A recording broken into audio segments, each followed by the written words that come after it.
2위와 3위가 1등 압도적인 유니버셜 로봇 30%처럼 시장 점유율이 크지 않습니다. 그래서 얼마든지 2위권까지는 2위까지 올라갈 가능성도 보고 있습니다.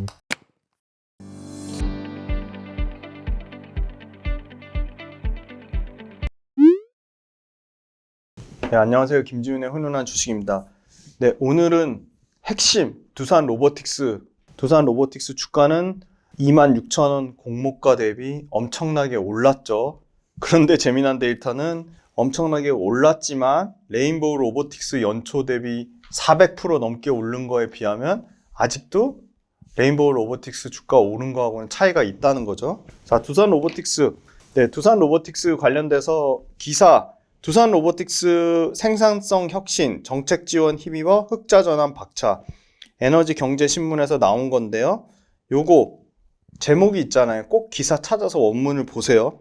두 번째, 세계 최고 로봇팔의 꿈, 방역, 순찰, 청소까지 영역 넓힌다. 요건 정민주 기자님이 쓴 거네요. 협동 로봇 신흥 강자가 선보인 이 기술. 네, 당연히 두산 로봇을 말하는 거고요. 두산 로보틱스 의료, 제조, 물류, 다양한 분야의 신규 솔루션으로 대거 공개. 네, 김진희 기자님이 쓰셨네요. 만능팔 생산 두산 로보틱스 9조 달러 시장 공략. 그 다음에 부울경 협동 로봇 시장 후끈 두산 로보틱스 vs 유니버셜 로봇. 네, 유니버셜 로봇은 덴마크의 로봇 회사고 글로벌 1등인데 어디에 인수됐다고요? 미국의 테러다인. 그래서 현재는 테러다인이 글로벌 1등 로봇 회사입니다.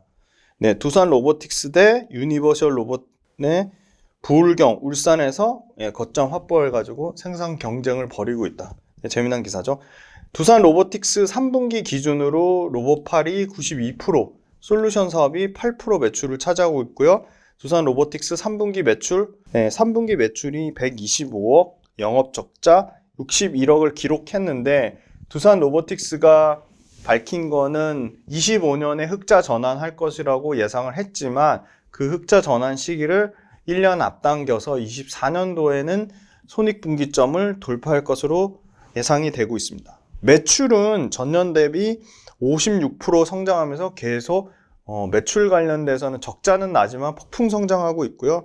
고객들이 로봇 도입하는 것을 일부 유보한 측면이 있다. 취소된 건 아니고요.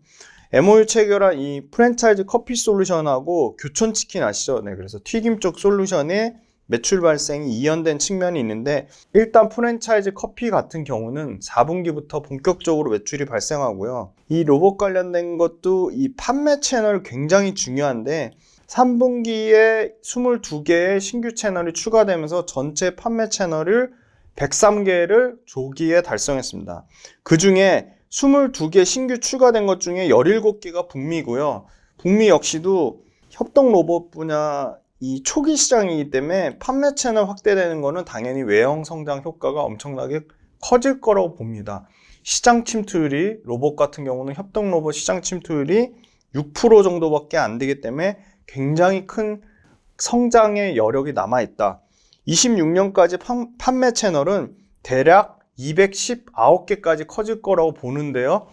2026년 기준으로 219개면 현재의 아까 말씀드린 100개, 103개 기준으로 보면 2배 넘게 판매 채널이 커질 것으로 3년 안에 커질 것으로 예상. 3년도 아니죠. 이제 내년 24년 기준으로 보면 2년 안에 2배 넘게 판매 채널이 커질 거라고 보고요. 24년도부터 본격적으로 선진 시장인 유럽의 영국과 독일 판매 채널을 통해서 매출이 발생할 것으로 예상하고요.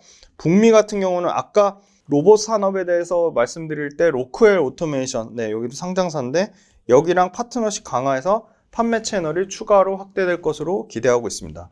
네, 그 다음에 패키징 업체, 네, 글로벌 패키징 업체가 OEM 비즈니스 모델 할 때 추가 성장할 것으로 예상을 하고 있습니다. 특히 북미 쪽에서 자체 패키징 시스템을 구축할 때 두산 로보틱스의 이 협동 로봇8 공급을 요구하고 있고요. 대략 약 100개에 가까운, 대략 수십 개에서 수백 개에 가까운 수준의 잠재 수요를 기대를 하고 있습니다. 북미 패키징 쪽으로 신규 수요가 발생할 것으로 기대를 하고 있고요. 이 강점은 뭐냐? 두산 로보틱스 표준화를 통한 락인 효과, 그 다음에 수익성 개선, 4분기에는 재고 축적 수요로 인한 판매가 호조될 것으로 예상을 하고 있습니다. 가장 큰 이슈는 내년 1월 달에 최대 가전제품 전시회라고 할 수 있는 CES에서 내년 1월 CES에서 AI를 활용한 협동 로봇을 기대를 하고 있습니다. 그래서 AI와 로봇의 결합이 내년 가장 큰 가전제품 전시인 CES에서 밝혀질 것으로 큰 모멘텀이 가지고 있다. 협동 로봇 글로벌 4위인데요. 아까 말씀드린 3위 업체인 테크맨 로봇하고 시장 점유율 차이가 1%밖에 안 납니다. 유니버셜 로봇은 압도적으로 30% 넘는 전체 로봇 시장을 차지하고 있지만 2등 환학, 3위 테크맨 로봇이 2등 환학 같은 경우는 약 13%, 테크맨 로봇은 약 6%. 그래서 2위와 3위가 1등 압도적인 유니버셜 로봇 30%처럼 시장 점유율이 크지 않습니다. 그래서 얼마든지 2위권까지는 두산 로보틱스가 해외 판로를 개척하고 확대함에 따라 충분히 2위까지 올라갈 가능성도 보고 있습니다. 협동 로봇 같은 경우는 아직 시장 침투율이 5% 미만이다. 협동 로봇 성장률 35%의 글로벌 로봇 시장에서 가장 큰 성장률을 차지하고 있다. 두산 로보틱스는 국내 유일의 소프트웨어 경쟁력까지 확보한 종합 로봇 회사다. 두산 로보틱스 같은 경우는 협동 로봇 시장 전체 침투율 5% 미만이 있다. 전체 협동 로봇 시장 침투율이 5% 미만이니까 상당히 그 안에서 지금 4위권이지만 앞으로 성장 여력이 상당히 많이 남아 있는 거고요. 국내 유일의 소프트웨어 경쟁력을 확보한 측면으로 봤을 때는 시장 순위는 언제든지 뒤바뀔 수 있다. 노동 가능 인구는 아까 표에 전체 로봇 시장 말씀드릴 때 감소하는 추세를 보여드렸고, 미국 선진국 공장에서 노동자가 운반할 때 물건 무게, 박스 무게까지 규제를 시작했습니다. 그래서 물류센터의 과도한 3D 업무가 사회적으로 문제가 되고 있습니다. 두 번째, 치킨 관련된 자영업자들이 하루에 수백만 개의 치킨을 튀겨야 되는 단순 업무를 대체하는 수단으로 당연히 특히 협동 로봇이 주목을 받을 수밖에 없다. 세 번째, 규제가 빠르게 되는 선진국향 매출이 로봇 업체 입장에서는 상당히 중요한데, 두산 로보틱스는 해외 매출 비중이 대략 60에서 최대 70%까지 나오는 완전한 글로벌 로봇 업체입니다. 그리고 그 해외 전체 매출의 대부분이 미국과 유럽에서 발생하는 선진 시장에서 발생하는 상당히 두산 로보틱스는 글로벌화된 로봇이고요.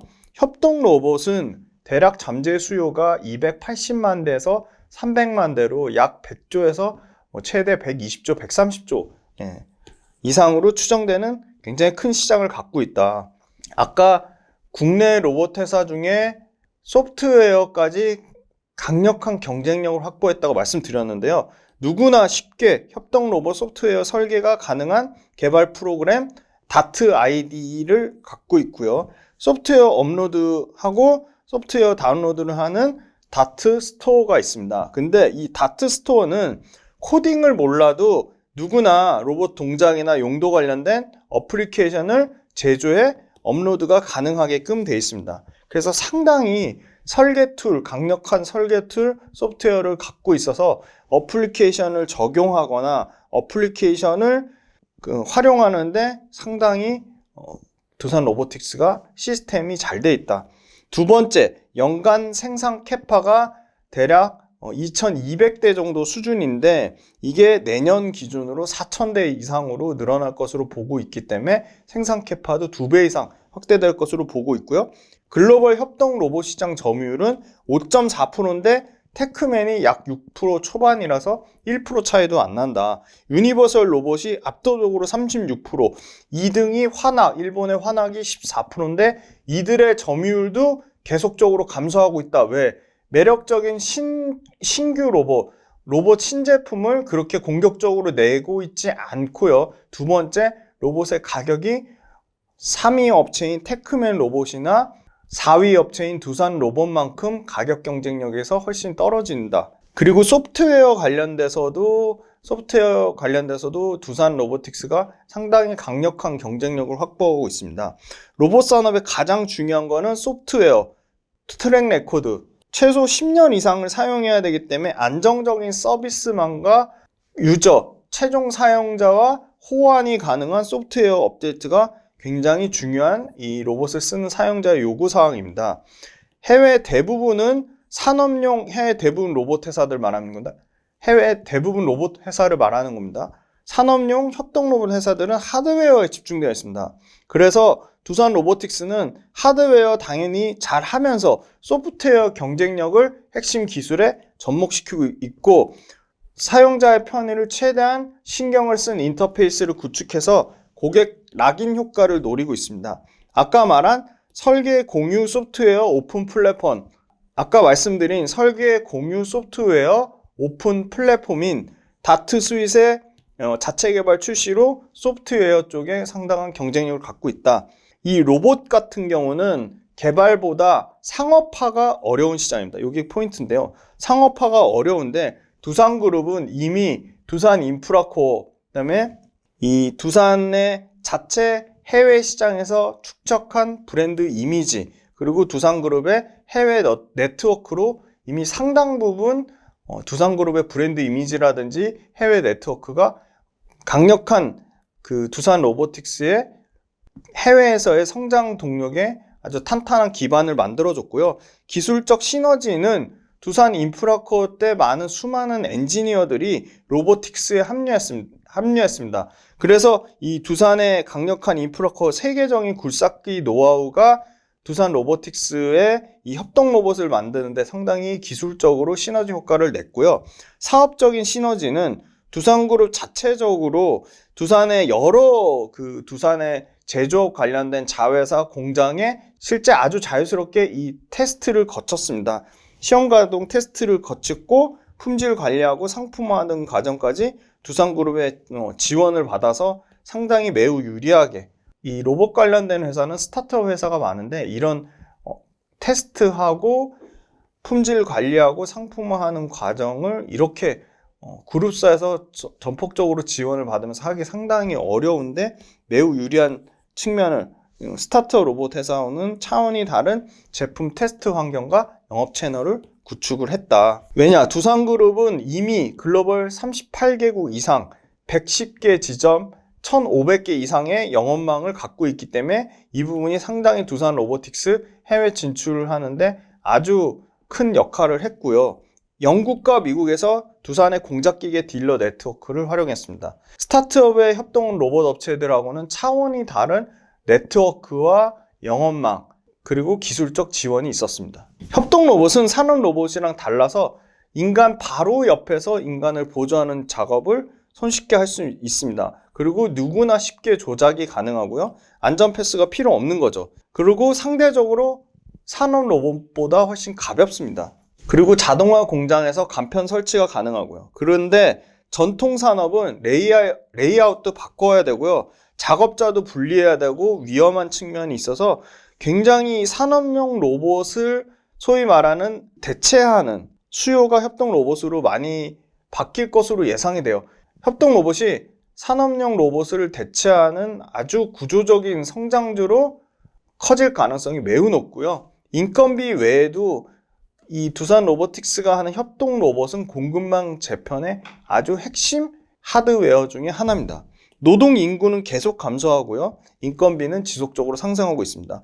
그리고 기본적으로 이 3D, 인간이 하는 단순 작업에 대해서 인간 가치를 떨어뜨린다. 그래서 인간 가치 향상에 대한 시대적인 요구도 분명히 있음을 말씀드리겠습니다. 그래서 물류라든지 의료, 건설, 농업, 심지어 요리, 바리스타, 식음료 쪽에서도 폭풍 확장 중에 있습니다. 그 다음에 두산 로보틱스 또한 로봇 관련된 산업이 주변 기술 접목이 상당히 중요한데 AI라든지 모빌리티, 센서, 비전 기술이 로봇 팔 메커니즘이랑 결합돼서 이 로봇의 전체 토탈 솔루션, 오픈 플랫폼을 통한 토탈 솔루션이 상당히 두산 로보틱스만의 강력한 경쟁력이 될 것으로 예상하고 있습니다. 사용자 편의를 구축한 인터페이스가 왜 중요하냐? 동작을 단순화하고 표준화해야 되고요. 그게 첫 번째고요. 앱 기반으로 컨트롤이 쉬워야 됩니다. 세 번째, 로봇을 구현하는 모든 동작이 앱에 자유스럽게 탑재돼야 되는데 이 부분이 두산 로보틱스의 강력한 소프트웨어 경쟁력으로 단순화, 표준화, 앱에 탑재하는 기능, 그 다음에 앱 기반으로 쉽게 컨트롤 가능한 거는 다 두산 로보틱스의 아까 설계 관련 오픈 플랫폼 다트 스위트에서 가능하다고 말씀드리겠습니다. 네, 그 다음에 이제 유저 기반의 소프트웨어가 설치돼서 본체에 연결하면 바로 사용 가능한 플러그 앤 플레이 어플 형태가 필요한데 이것도 두산 로보틱스가 가진 장점이라고 볼 수 있고요. 국내 최초 오픈 플랫폼 아까 다트 스위트 말씀드렸고 이게 가장 중요한 거는 로봇 프로그래밍을 전혀 몰라도 직관적으로 손쉽게 어플리케이션을 용도에 맞게 수정 보완해서 사용할 수 있다는 겁니다. 두 번째, 로봇 업체 중에 두산 로보틱스는 가장 압도적으로 글로벌 포함해서 가장 많은 다양한 종류의 무게를 운반하거나 싣는 무게에 따라 종류를 구분하는데요. 가장 많은 13종으로 이미 협동 로봇을 생산하고 있는데 당장 내년에 원래 25년 정도 예상했는데 내년에 17개까지 로봇의 종류가 더 확대될 것으로 보고 있습니다. E 시리즈가 1종, A 시리즈가 6종, M 시리즈가 4종, H 시리즈가 2종입니다.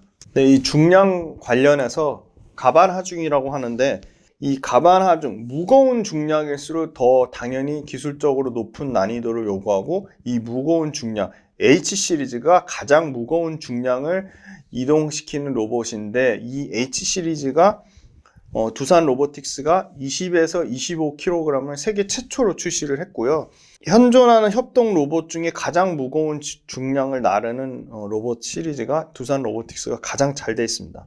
그 다음에 세 번째, 커피, 팔레타이저. 네, 팔레타이저 꼭 댓글로 찾아보셔서 로봇 산업에서 팔레타이저가 의미하는 게 무엇인지. 세 번째, 튀김 솔루션 관련된 매출 사업이 200억이라고 되어 있는데 300억 이상을 예상하고 있습니다. 내년에. 올해는 한 130억에서 150억 정도를 예상하고 있고요. 두산 로보틱스도 아까 이 모바일 로봇 해가지고 AGV, AMR 말씀드렸는데 두산 로보틱스도 내년에 당장 스마트 팩토리하고 AMR 쪽에 신규 로봇 매출이 발생할 것을 보고 있고요. 25년도에는 아까 말씀드린 두산 로보틱스의 강력한 소프트웨어가 렌탈하고 어떻게 보면 결합돼서 신규 매출 발생할 것으로 예상하고 있습니다.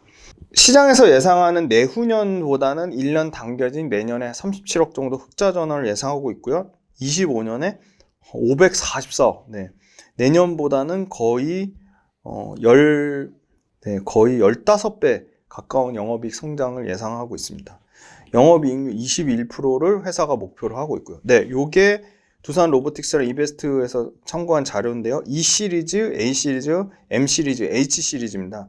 H 시리즈 같은 경우는 핸들링 하거나 팔레타이징 하거나 타공, 촬영 쪽이고 글로벌 시장 점유율 H 시리즈 72%입니다. 두산의 로보틱스만 25kg까지 가능한 13개 모델이 있고요. 요거 두산 로보틱스 자료 참고했는데 글로벌 1등 유니버셜 로봇도 20kg까지입니다.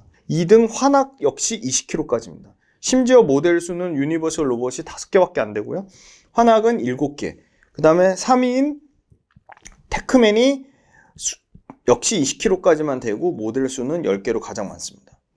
네, 그래서 약간 유니버셜 로봇은 로봇에 대한 가격도 비싸지만 선택사항도 적어서 시장 침투율이 줄어들고 있고 환학 역시 마찬가지지만 그 자리를 3등인 테크맨과 두산 로보틱스가 확 치고 올라가고 있다. 두산 로보틱스가 하는 로봇은 품질 체크부터 실제 투입까지 약 20개월, 1년 넘게 거의 2년 가까이 시간이 걸리기 때문에 이거 관련돼서도 시간에 대한 진입 장벽이 있습니다.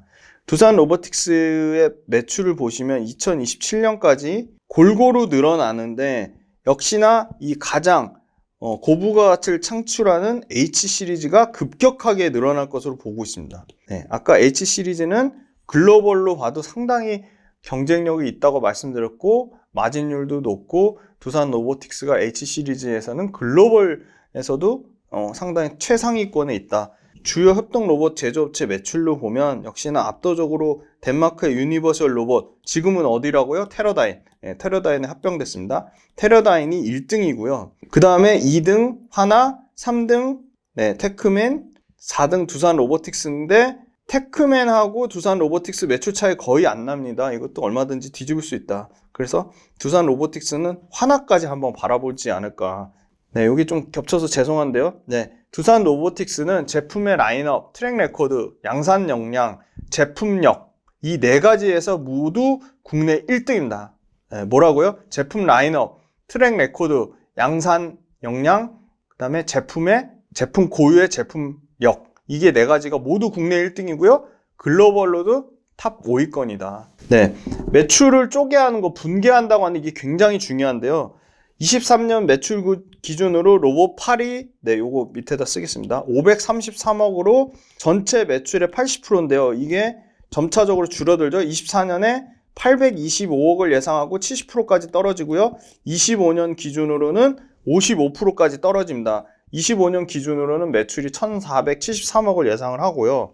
두 번째 솔루션이 올해 138억으로 20%지만 내년에 폭증해서 327억까지 예상하고 매출 비중 28%까지 올라가고 25년 기준으로는 767억에 29%까지 솔루션이 올라갈 것으로 보고 있습니다. 당연히 솔루션 쪽에서 마진이 좋겠죠. 25년부터 렌탈과 소프트웨어 관련된 산업이 186억 매출 비중으로 7% 수준에서 스타트 끊을 거로 보이고 26년에는 500억까지 매출이 거의 4배 가까이 소프트웨어 렌탈 쪽으로도 확대되면서 두산 로보틱스의 매출 구조가 굉장히 다변화되고 다각화되는 긍정적인 모습을 나타낼 것으로 보고 있습니다.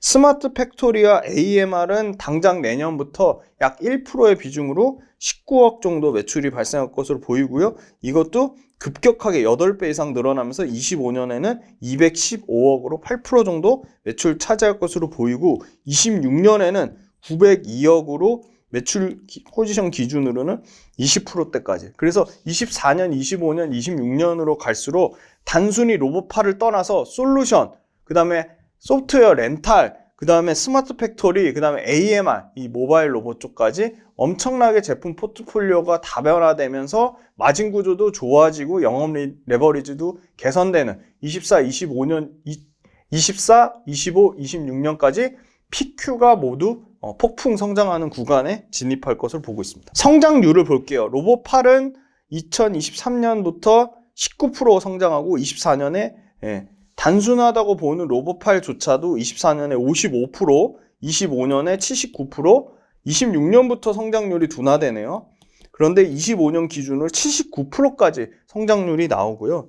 솔루션은 더 어마어마하죠. 24년에 137, 25년 135, 26년에 둔화되네요. 26년에 44%. 스마트 팩토리 AMR 25년에 1000% 넘게 성장하고요. 26년에도 300% 정도 성장할 것으로 기대하고 있습니다. 네, 이 성장률만 딱 봐도 느낄 수 있는 게 뭐죠? 제가 만약에 두산 로보틱스를 투자를 한다. 그럼 26년까지 팔 이유가 없지 않을까요? 이렇게 성장률도 뛰어난데 숫자로도 매출과 이익이 증명을 하고 있죠.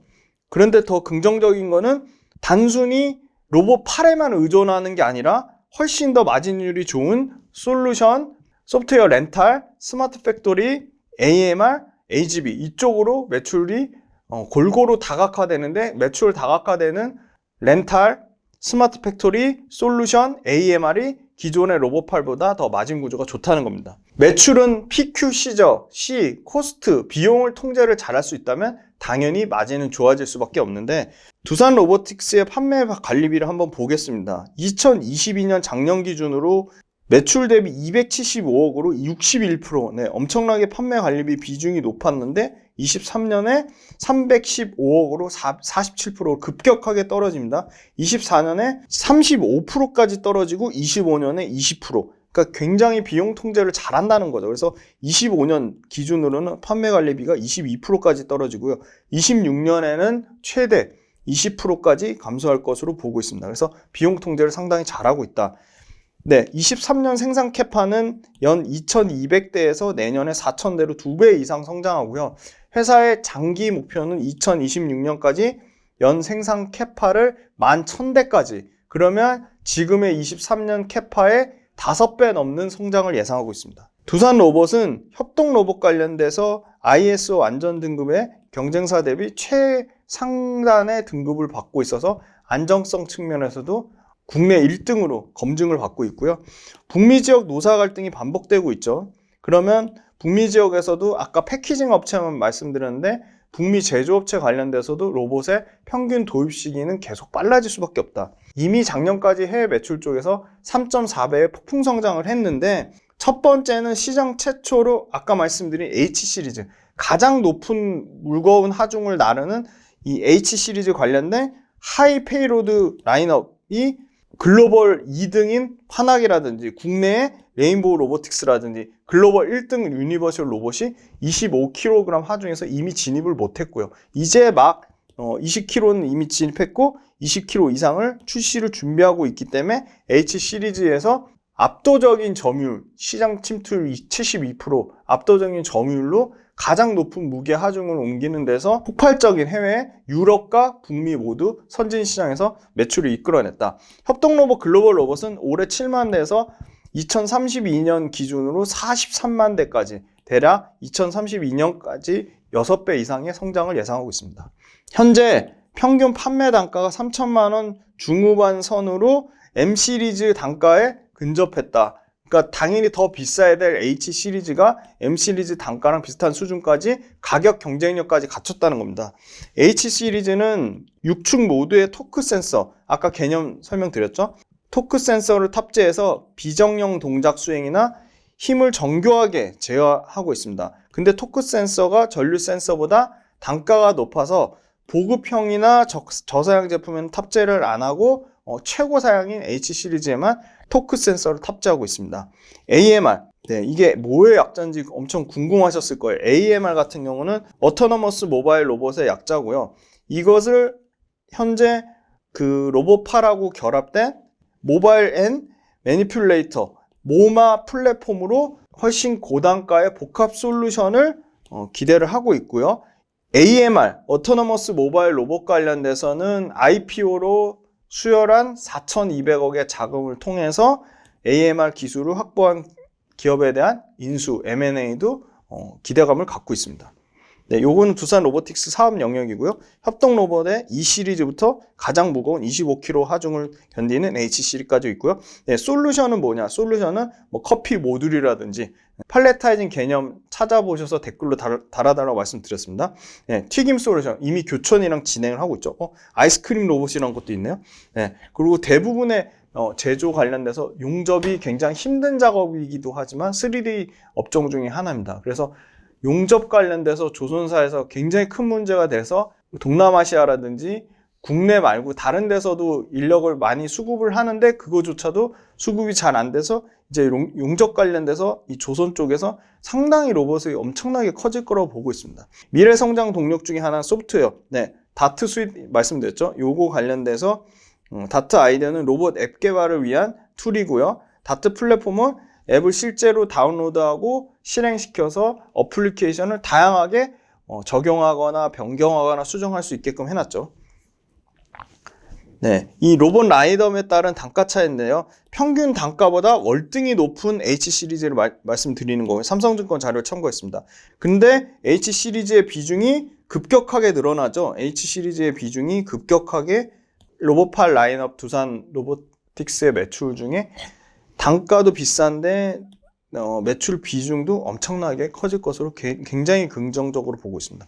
협동용 로봇은 그 다음에 로봇 관련돼서 아까 판매 관리비, 판관비가 줄어들고 있는데 판관비 중에 굉장히 많은 비중을 차지해서 이익의 흑자 전환이 늦어졌던 핵심은 요겁니다. 첫 번째 인건비고 해외 매출의 큰 부분을 차지하는데 해외 매출의 70% 이상이 두산 로보틱스에서 나오는데 인건비, 그 다음 두 번째는 운반비입니다. 항공 운송비가 상당히 높은 비용을 차지하면서 흑자 전환 시기를 늦췄지만 이 부분 관련돼서도 인건비는 뭐 줄일 수 없는 상황이지만 운반비라든지 이런 거는 하향 안정화되고 있다고 말씀드리겠습니다. 협동 로봇이 니치 마켓이라는 의견보다는 산업용 로봇을 잠식하고 대체하는 게 훨씬 더 합리적으로 보고 있습니다. 이 두산 로보틱스의 글로벌 그 트랙 레코드 사례인데요. 여기 보시면 엄청나게 많은 자동차 쪽에서는 뭐 다임러라든지 현대, 르노, 상당히 다양하죠. 그 다음에 전자 쪽에서는 삼성, SK텔레콤, LG이노텍, 올림푸스, 그렇죠? 슈나이더, LG에너지솔루션 다양한 산업에 쓰이고 있다. 인더스트리에 SK 에코플랜트, 캐논 여기 너무 많죠. 네, 보시면 지멘스, 헬스케어 쪽에도 쓰이고요. 네, 컨슈머 소비재 쪽은 샤넬도 있네요. 샤넬, 아모레퍼시피, LG케미칼, 로레알, 디올 이렇게 다양하게 엄청나게 카길, 농업 쪽의 카길 이런 회사들하고 협력하고 있다. 요거 보시면 되고요. 네, 네덜란드의 스키풀 공항에도 협력이 되고요. 커피 제조업체, 네, 음료, 프랜차이즈, 레스토랑 굉장히 다양하다. 두산 로보틱스가 고금리가 장기화됨에 따라 흑자가 지연됐지만 24년에 흑자전은 예상하고요. 이 로봇8 관련돼서 로봇8과 조인트 모듈을 공용화했습니다. 그래서 암 모델 13개를 6축으로 해서 78종의 조인트를 14종으로 통일했습니까? 그러니까 한 개 라인으로 여러 개 모델로 이종 생산이 가능하니까 생산비가 절감되고 당연히 생산성이 올라가겠죠. 그리고 재고 관리나 부품 소싱도 경쟁력이 훨씬 좋아지고 투자비까지 줄어들었습니다. 협동 로봇은 산업용 로봇이랑 다르게 협동 로봇은 40%가 로보틱스고요. 소프트웨어 상당히 중요합니다. 30%가 소프트웨어고요. 30%가 AS입니다. 그런데 소프트웨어나 AS 관련돼서 두산 로보틱스는 압도적으로 국내 협동 로봇 국내 협동 로봇의 소위 말하는 그 스타트업 업체랑하고는 비교도 안 될 정도로 소프트웨어나 서비스 쪽에 차이가 있다. 해외에서도 쉽게 두산 로봇의 설계 소프트웨어를 다운받아서 제조 현장이랑 연동해서 사용이 가능하다. 엔드 유저하고 시스템 인티그레이션 해가지고 시스템 통합을 최적화 시켜야 되고 교육해야 되는데 이거 관련돼서도 엄청나게 1년 이상의 시간 소요가 되는데 이것도 두산의 다트 스윗 어플리케이션을 통해서 상당 부분 시간 세이브도 할 수 있고 어플리케이션 시스템 인티그레이션 거치지 않고 다이렉트로 할 수 있다는 거죠. 굉장히 긍정적으로 보고 있습니다. 두산 로보틱스의 대표 제품 아까 대략 7,600만 원이고 감속기 수명을 5년이라고 잡으면 대략 2년이면 인건비 투입하는 것보다 훨씬 생산성 뿐만이 아니라 비용 절감 측면에서 훨씬 유리하다고 말씀드리겠습니다. 필요한 자체적 기술 역량이 확보가 돼야 되는데 이게 안 될 경우에는 매출 다각화 우려가 있다. 그렇지만 이 신규 성장 동력인 모바일 로봇 쪽에 AMR 로봇을 아까 말씀드린 IPO 자금 인수한 거 IPO 인수 자금 4,200억 아까 말씀드린 IPO 자금 4,200억 이상의 돈으로 이 AMR 관련된 해외 아주 기술 경쟁력 있는 기업 인수를 계속 기회를 탐지하고 있다. 이 로봇의 교체 주기, 협동 로봇의 교체 주기 관련돼서 궁금하실 것 같은데요. 가장 오래된 이 시리즈조차 2022년이기 때문에 아직 로봇의 교체 시기 도래는 많은 그 기간이 남아 있지만 로봇의 교체 주기는 이게 포인트인데 정밀 감속기의 수명에 따라 가늠할 수 있는데 24시간 내내 가동을 전제로 하면 대략 정밀 감속기의 수명이 2년에서 3년이고 일반적인 가동률 기준으로 하면 7년에서 8년입니다. 그래서 이 시리즈 기준으로 하면 대략 28년 정도부터는 교체 주기가 나올 것으로 예상하고 있습니다. 이 락인 효과가 중요한데요. 엔드 유저 고객이랑 시스템 인티그레이션 업체가 협동 로봇 제조할 때 이 엔드 유저가 협동 로봇 구매한 다음에 시스템 인티그레이션 업체를 통해서 커스터마이제이션, 최적화 작업을 해야 되기 때문에 상당히 오랜 시간이 소요된다. 커스터마이징도 필요하지만 정기적으로 AS를 해야 됩니다. 그래서 커스터마이제이션이랑 AS 때문에 이 락인 효과가 기존에 쓰던 로봇 업체를 대체하기가 상당히 시간적인 장벽, 기술적인 진입 장벽이 있다고 말씀드리겠습니다. 브랜드 이미지도 상당히 중요해서 신규 플레이어 입장에서는 높은 이 브랜드 이미지 또한 진입 장벽이 될 수 있다고 보는데요. 도입 후 10년도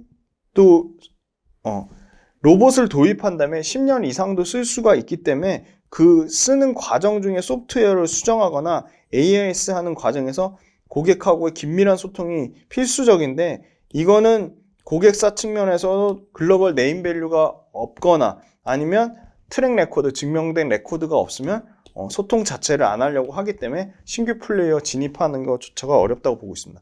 두산 로보틱스는 설계 역량 내재화에 집중하고 있다. 그 말은 소프트웨어를 굉장히 중요하게 생각하고 있는 건데요.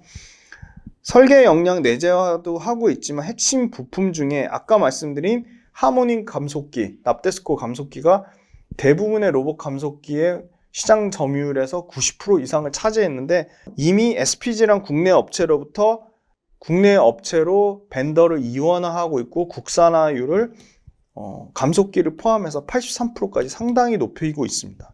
저마진의 E 시리즈 및 F&B 시장에는 B2C로의 확장성을 가지고 있습니다. 기존의 로봇 산업이 거의 B2B였다면 F&B라든지 그러니까 뭐 교촌치킨이라든지 커피 프랜차이즈라든지 B2C 시장으로 엄청나게 확장하고 있는데 그 중에 가장 B2C의 F&B 시장이 가장 유력한 선택지가 됐습니다. 치킨 가맹점은 개수도 많고 프랜차이즈 또는 브랜드 간의 환경이 규격화되어 있기 때문에 수익성은 낮지만 이 시리즈가 이미 이 프랜차이즈 시장을 선점하면서 점유율 확대하면서 Q 성장까지 하고 있습니다.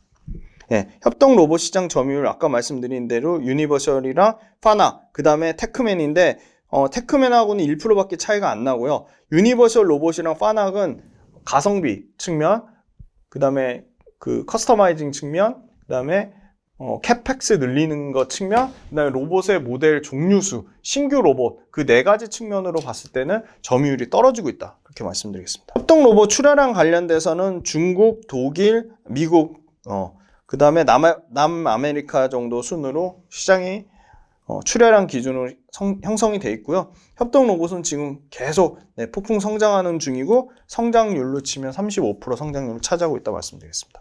요거는 경쟁사들을 한번 가져와 봤는데요. 지금 테러다인 같은 경우는 나스닥에 상장이 되어 있는데 시총이 15빌리언에 매출 2.74빌리언, PER 30배 정도 수준이고요.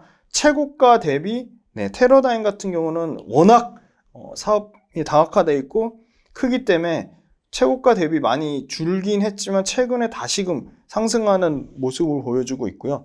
두 번째 경쟁사 스위스의 ABB입니다. 스위스의 ABB도 완전 글로벌 기업인데 시총이 테러다인보다 4배 이상 크네요. 68.16빌리언이고요. 매출은 테러다인의 대략 상당히 크죠. 31.8빌리언이고 PER은 약 20배 정도 수준이지만 스위스의 ABB 같은 경우는 지금 이거 10년 이상 장기 차트로 보시면 지금 거의 최고가 영역입니다. 그래서 상당히 글로벌 로봇 업체들도 주가가 회복되고 있거나 상당히 좋은 구간이라고 말씀드리고 화나 압도적으로 시총이 큰데요. 로봇 관련돼서는 유니버셜 로봇 다음에 협동 로봇 쪽에서는 2위 업체인데 시총은 3,775.6빌리언입니다. 이거 빌리언 달러입니다. 그리고 매출도 뭐 관련된 업체들, 경쟁업체들, 글로벌 경쟁사들 중에 가장 압도적으로 큰데요. 834.52빌리언이고요. PER 25배입니다. 화낙 같은 경우도 2023년 지금 2023년으로 보면 최근에 주가가 좀 많이 회복이 되고 있는데 뭐 최고점 영역은 아니네요. 그럼 봤을 때는 ABB가 가장 최근에 주가는 좋은 상황이고 테러다인이나 화낙 같은 경우는 좀 회복 국면에 있다. 그렇게 말씀드리겠습니다.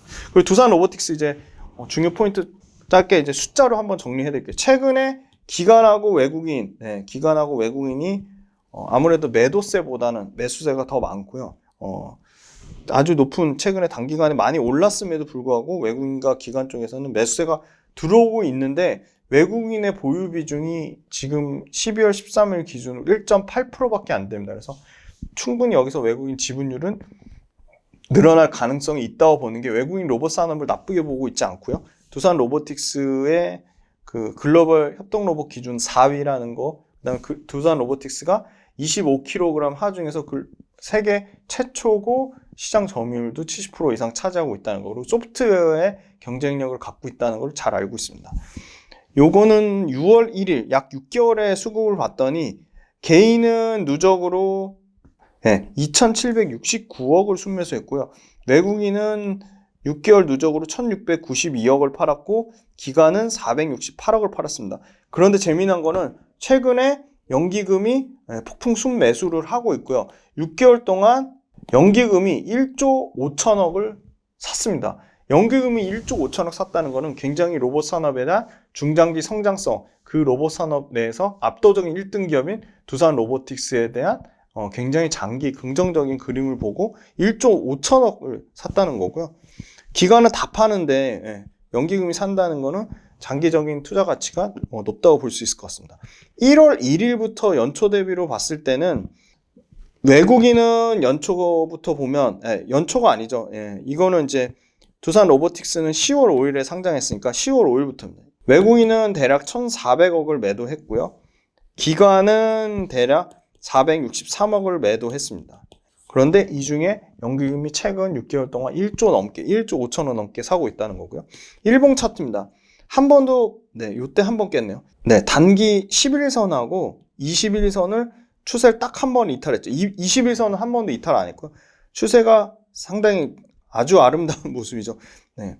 추세를 이탈하지 않고 꾸준히 우상향하는 가장 이상적인 차트의 모습을 보여주고 있고요. 꾸준히 우상향하지만 높은 고가 영역에 있음에도 불구하고 거래량은 늘어나지 않고 있습니다. 그 다음에 외국인 보유 비중은 아까 1.8%에 불과했고요. 기관도 최근에 매수세가 샀다 팔았다 하고는 있지만 전체 총량 자체는 상당히 적은 수준이고요. 이거는 주봉입니다. 주봉에서도 꾸준히 추세를 이탈하지 않고 상승 추세에 있고요. 월봉에서도 마찬가지로 상승하는 추세에 있다. 그래서 두산 로보틱스는 최근에 주가는 많이 올랐지만 계속적으로 모니터링하고 계속 숫자를 체크해야 되는 기업이고, 두산 로보틱스는 글로벌로도 경쟁력을 갖고 있는 기업이기 때문에 로봇 관련된 주식 중에서는 압도적으로 1등 기업으로 포트폴리오에 중장기의 그림으로 담기에 손색이 없다고 말씀드리겠습니다. 장시간 동안 두산 로보틱스 들어주셔서 감사합니다.